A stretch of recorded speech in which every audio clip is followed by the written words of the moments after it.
Hello, everyone. So let's talk about these bombshell findings with Bill Gates' nonprofit, the Gates Foundation, which was transferring assets to a Cayman Islands entity tied to global fraud. And this was a major scandal when this broke. The founder of this entity was arrested in 2019. But after that, the Gates Foundation, who had been ripped off by this man, continued to transfer assets to this fund. Let's talk about what happened here.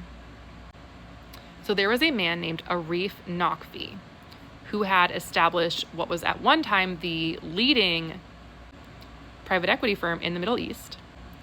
He created this growth markets health fund in 2017 that raised $1 billion, partly from the Gates Foundation. And in 2017, in October, the Gates Foundation asked why this fund was not investing into hospitals and clinics as it was supposed to, because it was a health fund.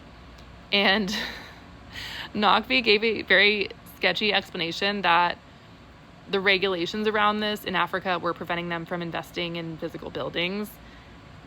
That answer did not sit well with people.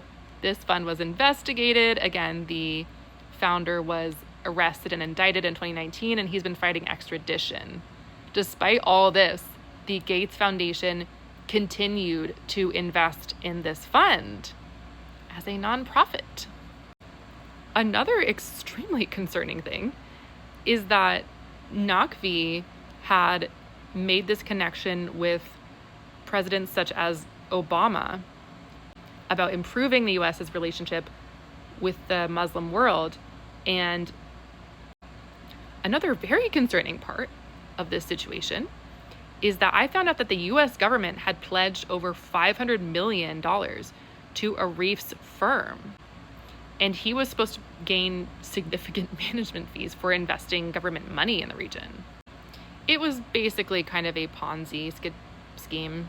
Anyway, this is a gigantic rabbit hole, but let's talk about more of the situation with the Gates Foundation. Not only was there no real EIN associated with this Cayman Islands entity that could help increase transparency here, but there are a lot of concerns in general that the Gates Foundation was reporting $0 in unrelated business taxable income, but they seem to have been investing in private equity, certain LLCs, and routinely engaging in what seems to be taxable investing activity rather than purely charitable activity.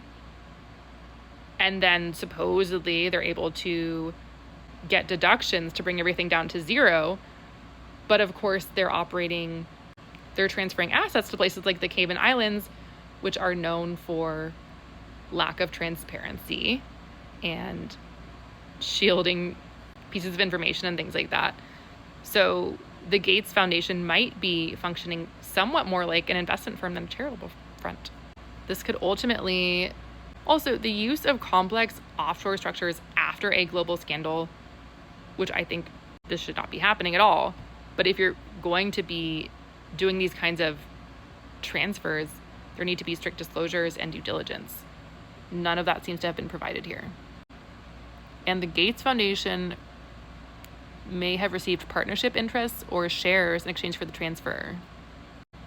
So this may make them a U.S. shareholder in a Cayman Islands-based foreign corporation. There's a lot to talk about here. I'm also going to include some other red flags I found with the financial filings for the Gates Foundation. These were ones that I found before I found this crazy filing.